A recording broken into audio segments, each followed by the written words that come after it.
air sign na Aquarius, Gemini, and Libra. Kumusta po kayo guys? Okay, so air sign, maraming salamat po sa walang sawang pagsubaybay sa ating mga reading. And sa mga nagtatanong pala guys kung paano po magpa-private reading, ay iwan ko na lang po yung link sa atin pong description box below. Okay, so air sign. Tignan natin ano ba ang inyong daily gabay. Air sign, Aquarius, Gemini, and Libra.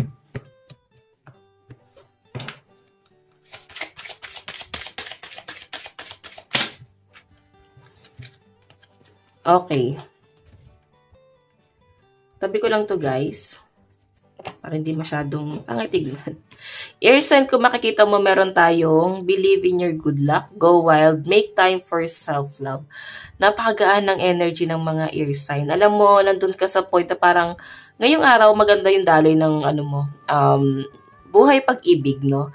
Mararamdaman mo na mas pinapahalagahan ka ng person mo ngayon, mas minamahal ka ng person mo, or pwedeng gumagawa siya guys dito ng mga pahaging, no? Kung hindi kayo guys naging okay na itong mga nakaraan, mapifeel mo na may mga pahaging si person mo, or pwedeng may ibang taong nagpaparamdam sa inyo yan guys, na nagmamahal din sa inyo. So sinasabi nga rito guys, parang ito yung tamang panahon para sa'yo. Okay? Parang panahon mo to, air sign. Ayan, go wild, make time for self-love. Nakikita ko rito guys na para bang parang may kasala na possible na mangyari or maganap dito. Okay, ayan. So, air sign, malinaw rin yung pinapakita sa akin dito na may mga hakbang ka nang gagawin para sa next level ng buhay mo. Parang tapos ka na sa sa basic. Tapos ka na sa level 1, parang pahakbang ka na parang leveling yung buhay mo ngayon. Para kang humahakbang sa hagdanan. Okay, so parang may nakikita ko guys sa mga susunod na mga araw. Pwedeng may mga malaking celebration na pwedeng maganap. Pwedeng may mga ikakasal dito or pwedeng magpo-propose sa yung person mo. Okay? Ayan, no? Para kang na-excite dito. Go wild eh. Full moon in Leo. Para kang na-excite. May nakaka-excite na energy rito. Air sign. So, tignan pa po natin. Air sign.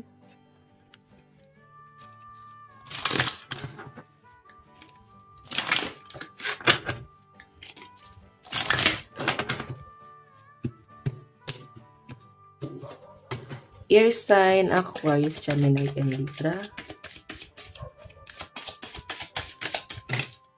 Oops. So, yun guys, ang hirap din i-shuffle pagka depende sa texture talaga ng card. Air sign. Oops. Meron po tayong remembrance and threshold, perception, surrender, dissolve, and illusion. Okay? Air sign, may nakikita ko dito ngayong araw, parang ito yung pinakamagandang moment mo. Parang ito yung pinakamagandang araw para sa'yo. Nagawin mo yung mga bagay na gusto mo, para bang ngayon magaan ang pakiramdam mo. Wala ko ganong nakikitang stress dito. Okay, kumbaga i-release mo yan. Ayan, no? May mga bagong hakbang ka na gagawin, air sign. Nakikita ko guys sa parang mga bagong plano pagdating sa inyong hanap buhay, pagdating sa inyong career.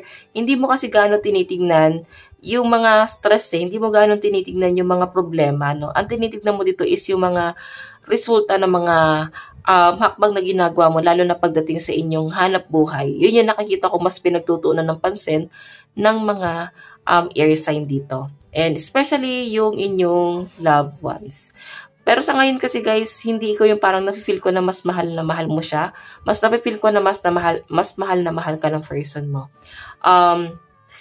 Ayan, no, may mga bagay siya rito guys na gagawin na parang maalala mo siya at hindi mo na to guys makakalimutan. Okay? So guys, ang lucky number mo is 29, 14, and 32. So tignan pa po natin ano pang ipapakita sa inyo pagdating sa inyong daloy ng kaperahan. So, iba sa inyo guys, maaaring lilipat na kayo ng bahay. May relocation po kasi ako nakikita. Maaaring nagpaplano kayo. Or pwedeng titira ka na sa biyanan mo. Or bubukod na kayo ng husband mo. Pwede may mga plano na kayong ginagawa dito. Or gagawin. Okay? So, tignan natin. pagdating sa inyong career and finances. So guys, meron tayong the devil. Pagdating sa career mo, medyo iwas ka, no? May mga budol ako nakikita rito, or pwedeng lapitin ka ng mga scam, or pwedeng hindi mo utang pero binabayaran mo. Okay, hindi mo responsibilidad pero ikaw yung pumapasan. Tingnan natin. Air sign.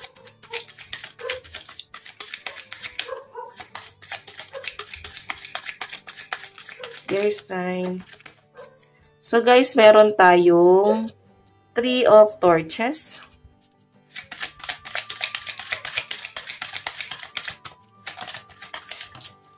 Meron din po tayong Prince of Pentacles. So guys, sa pinapakita sa akin dito, pagdating sa inyong finances, magkaano ka talaga, magdodoble kayod ka talaga. Kasi yung kalabaw kasi guys, nagre-represent ng kasipagan, katatagan, tapos may hawak ka pang pentacles dito guys. So ngayong araw guys, mas magiging matatag, mas magiging responsible ka sa mga gawain, no? Sa hanap buhay, kahit na mabigat yung responsibilidad mo sa career, sa trabaho mo ngayon, yung mga pinapasan mo, game na game ka rito. Minsan lang guys, tumarating ka sa point na napapagod ka, pero hindi kita nakikitang nagreklamo.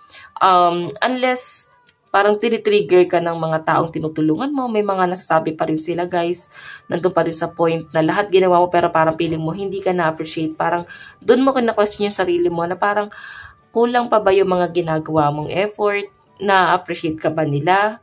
Ayan, no, may the devil kasi guys, toxic na energy na nababalot sa paligid mo, okay? Nababalot sa'yo, nasa paligid mo lang to guys.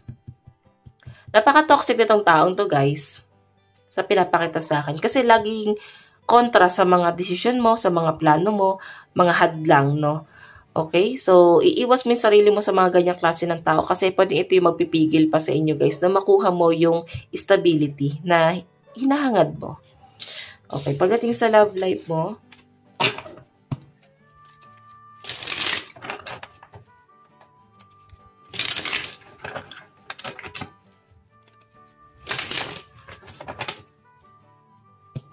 okay, pagdating sa love life. So guys, meron tayong 7 of Pentacles. Pagdating sa love life. Oops. Medyo parang may magulo. Sige, tignan natin ha. Siguro may mga ligaga. Siguro naninaribis yung person mo. Nape-pressure. Yun ang nasa sense kong energy. Parang nape-pressure siya dito. Kinakabahan siya. Okay, tignan natin.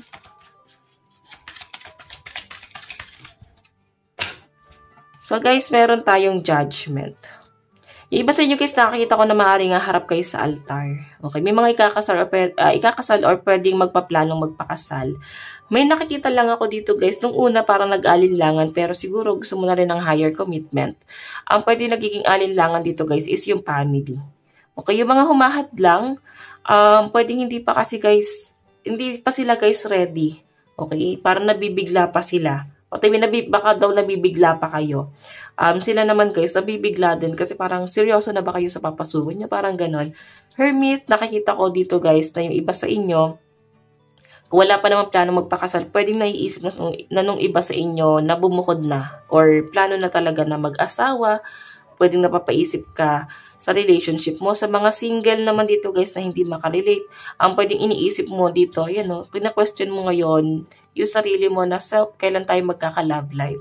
Kasi hermit, puro kayo guys pag-iisip dito. Judgment, pwedeng natutukso na kayo ng mga tao sa paligid nyo, nabubulyawan na kayo na parang ikaw air sign, di ka pa ba lalagay sa tahimik, di ka pa ba magpapakasal, di ka pa ba mag-aasawa, mga ganon.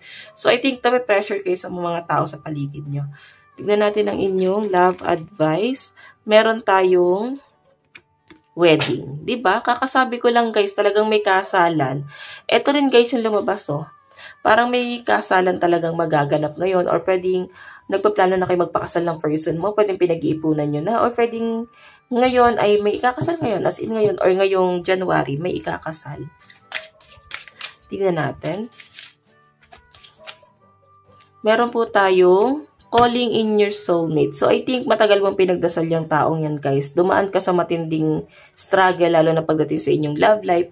Pero sa pinapakita sa akin, guys, tinatawag na talaga ni universe, no? Or parang ibinigay na ni universe yung tamang tao para sa'yo, guys. Okay, ito na. Ito na siya. So, tignan natin, guys, ang inyong love advice. Meron po tayong attraction. Mahal na mahal ka ng person mo. Alam mo sa nakita ko, hindi na siya papayag na pakakawalan ka lang na ng ganun-ganun lang.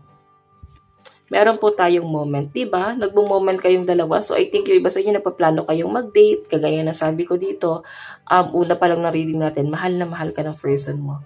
Gusto niya na magkita kayo, gusto niya na mag-date kayo.